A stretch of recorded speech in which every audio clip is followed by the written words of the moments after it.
अक्टूबर का महीना क्या कुछ लेकर के आ रहा है सैजिटेरियंस यानी कि धनु राशि वाले लोगों के लिए, बात होगी इस वीडियो में इसी के बारे में।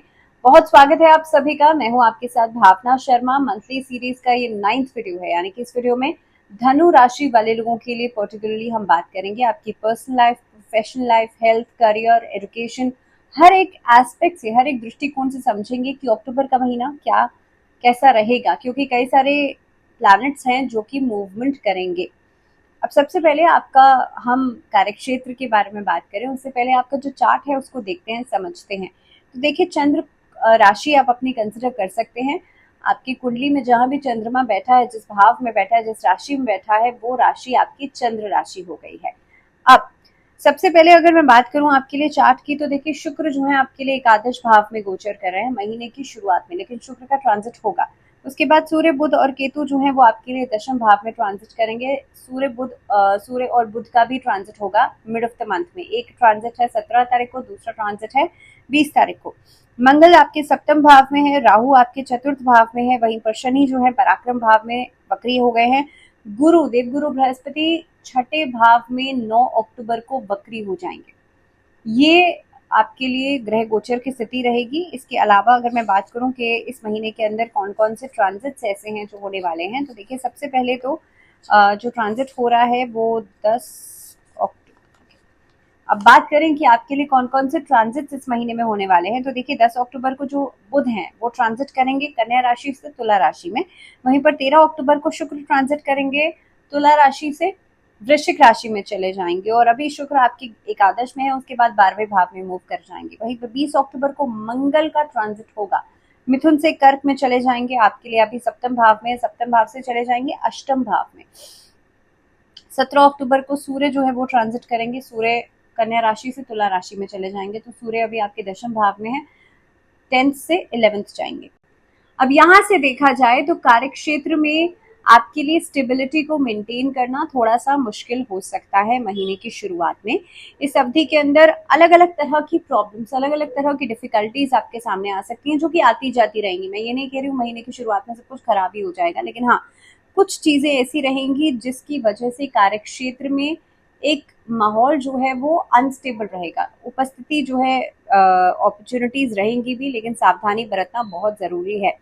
छठे भाव के स्वामी शुक्र जो है एकादश भाव में विराजमान रहेंगे, नौकरी में बढ़ोतरी करेंगे, आपके लिए तनख्वाह में वृद्धि करेंगे। कहीं ना कहीं पे आप देखेंगे इस अवधि में आपके काम को गति मिल सकती है। अब 10 अक्टूबर से बुध और 17 अक्टूबर से सूर्य दशम भाव से निकल करके एकादश भाव में चले जाएंगे, और यहाँ जो एक उपस्थिति बनती है सूर्य और बुध की 11th हाउस में, इसकी वजह से एलिवेशन होगा, इसकी वजह से आपका कॉन्फिडेंस बढ़ेगा। मिड ऑफ द मंथ में कहीं ना कहीं पे परेशानियां कम होंगी, लेकिन क्रोध पर नियंत्रण रखना बहुत ज्यादा जरूरी है। इस अवधि में कोशिश ये कीजिएगा, आपका गुस्सा जो है वो आपके लिए परेशानी का काम कर सकता है, तो गुस्से पर नियंत्रण कीजिएगा। इस अवधि के अंदर आपके लिए बहुत इंपॉर्टेंट है व्यवसायिक क्षेत्र में, आप अगर आसपास के लोगों से सावधान नहीं रहेंगे तो वो आपके लिए परेशानी का कारण बन सकते हैं। ऐसे लोग जो कि आपके काम में इंटरफेयर कर रहे हैं, आपको नुकसान पहुंचाने की कोशिश कर रहे हैं, ऐसे लोगों से सावधानी बरतनी चाहिए। साथ ही में अगर कोई ऐसा व्यक्ति है जो आपसे बहुत अच्छे से बातचीत कर रहा है लेकिन आपका गुप्त शत्रु है, ऐसे व्यक्ति से भी आपको सावधान रहना चाहिए। निरंतरता अपने काम में लाना बहुत जरूरी है, कंसिस्टेंसी करना बहुत ज्यादा जरूरी है। एक काम को आपने आज किया, कल नहीं कर पाएंगे तो वहां से आपको रिजल्ट्स मिलना थोड़ा मुश्किल हो जाएगा। व्यापारिक दृष्टिकोण से देखा जाए तो देखिए सप्तम भाव में मंगल बैठे हैं महीने की शुरुआत में। अब मंगल का ट्रांजिट होगा 20 अक्टूबर को, लेकिन उससे पहले जो मंगल की स्थिति बनती है, सप्तम भाव में मंगल की उपस्थिति आपके व्यवसायिक रिश्तों में कहीं ना कहीं पे वाद विवाद का कारण बन सकती है, तो आपको थोड़ा सा केयरफुल रहना चाहिए अगर आप किसी तरह की कोई पार्टनरशिप के काम में हैं। आर्थिक स्थिति की बात की जाए तो आर्थिक स्थिति में आप लोगों को खर्चों पे नियंत्रण करना बहुत ज्यादा जरूरी है। महीने की शुरुआत में सूर्य, बुध और केतु जो है दशम भाव में है, उसके बाद जब एकादश भाव में चले जाएंगे तो यहाँ से आमदनी में बढ़ोतरी होना शुरू होगी। लगभग 17 अक्टूबर के बाद आपके लिए व्यवसाय में, कामकाज में, इन चीजों में बढ़ोतरी होगी। अब ये टाइम पीरियड ऐसा हो सकता है आप गैजेट्स पर, घर के सामान पर, रेनोवेशन पर खर्चा कर सकते हैं। इस अवधि के अंदर देवगुरु बृहस्पति पूरे महीने छठे भाव में बैठ करके द्वादश भाव को देखेंगे, तो लगातार आपके लिए खर्चे जो है वो बने रहेंगे। लेकिन वक्री शनि की दृष्टि भी द्वादश भाव पे होने की वजह से खर्चे बढ़ सकते हैं, तो इसलिए थोड़ा सा सावधान रहिएगा अपने खर्चों को लेकर के। आपको कोशिश करनी चाहिए जो इस समय पर जो चीजें इंपॉर्टेंट नहीं है उसे आप टाल दीजिए। स्वास्थ्य के नजरिए से देखा जाए तो ये महीना आपके लिए कमजोर रहेगा, क्योंकि आपके राशि स्वामी जो देवगुरु बृहस्पति हैं पूरे महीने रहेंगे छठे भाव में, उसके बाद 9 अक्टूबर को हो जाएंगे वक्री।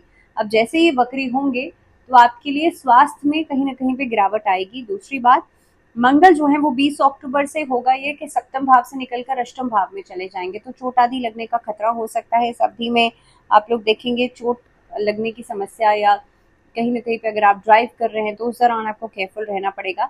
शुक्र 13 अक्टूबर से द्वादश भाव में चले जाएंगे और यहाँ पर बृहस्पति और शनि की दृष्टि भी है, तो हेल्थ की वजह से जो खर्चा है वो बढ़ सकता है।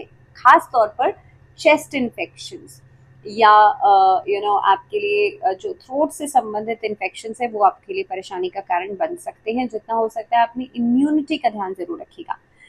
रिश्तों की बात की जाए तो महीने की शुरुआत आपके लिए पंचम भाव के स्वामी मंगल जो है सप्तम भाव में बैठे हैं। कहीं ना कहीं पे अगर देखा जाए तो इस महीने की शुरुआत आपके लिए अच्छी रहेगी, क्योंकि शुक्र एकादश भाव में है। लव रिलेशनशिप्स को बेहतर करते हैं और यहाँ से बैठ करके पंचम भाव पर पूर्ण दृष्टि डाल रहे हैं, तो प्रेम जीवन आपके लिए मधुरता लेकर के आएगा। लेकिन अगर मैं वैवाहिक जीवन की बात करूं तो मंगल आपके लिए सप्तम भाव में बैठ करके आपके वैवाहिक जीवन की परेशानियों को इस अवधि में बढ़ा सकते हैं। जितना हो सकता है आप लोग भगवान श्री कृष्ण की आराधना करें और विष्णु भगवान को हल्दी की गांठ अर्पित करें। पारिवारिक जीवन के लिहाज से देखा जाए तो उतार चढ़ाव वाला ये समय रहेगा। रिश्तों में समस्याएं डेफिनेटली आ सकती हैं, बुजुर्गों का स्वास्थ्य बिगड़ सकता है आप लोगों के लिए। इसके अलावा अशांति जो है वो माहौल में रहेगी धनु राशि वाले लोगों के लिए। भाई बहनों के साथ भी रिश्ता बहुत अच्छा नहीं दिखाई देता है, तो इस अवधि में पारिवारिक माहौल जो है वो बहुत अच्छा बनता हुआ नहीं नजर आता है। भाई बहनों के साथ भी रिश्ता बहुत अच्छा नहीं है, क्योंकि दूसरे भाव के स्वामी शनि जो है वो तीसरे भाव में बैठे हैं वक्रत्व की स्थिति में। इस अवधि के अंदर मतभेद जो है वो हो सकते हैं। लेकिन पारिवारिक जीवन में अगर आप शांति बनाना चाहते हैं तो कोशिश कीजिएगा जितना ज्यादा आप साइलेंट रहेंगे, जितना शांत रहेंगे विवाद विवाद के ऊपर, उतना ही आपके लिए अच्छा रहेगा। स्टूडेंट्स के लिहाज से अगर मैं बात करूं तो देखिए पंचम भाव के जो लॉर्ड हैं वो बैठे हैं सप्तम भाव में। इस महीने में स्टूडेंट्स कुछ नया करने का टारगेट कर सकते हैं, कुछ बड़ी प्लानिंग कर सकते हैं।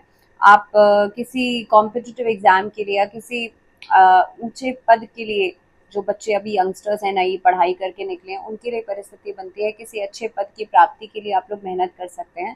तो ये कहीं ना कहीं पे परिस्थितियां बनती हैं, लेकिन स्टूडेंट्स को ओवर कॉन्फिडेंस से बचना चाहिए। पहली बात, इस अवधि के अंदर जितना हो सकता है आप लोग हर कार्य के लिए प्लानिंग करके आगे बढ़िएगा। बिना स्ट्रैटेजी के, बिना प्लानिंग के कोई भी काम नहीं कीजिएगा।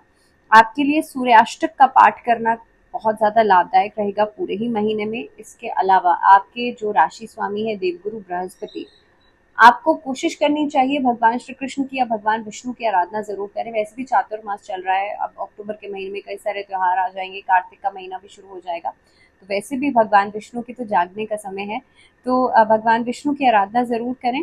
गुरुवार के दिन ब्राह्मणों को भोजन जरूर कराएं और गुरुवार के दिन आप ब्राह्मणों को भोजन या दक्षिणा जरूर दीजिएगा, ये आपके लिए बहुत बढ़िया रहेगा।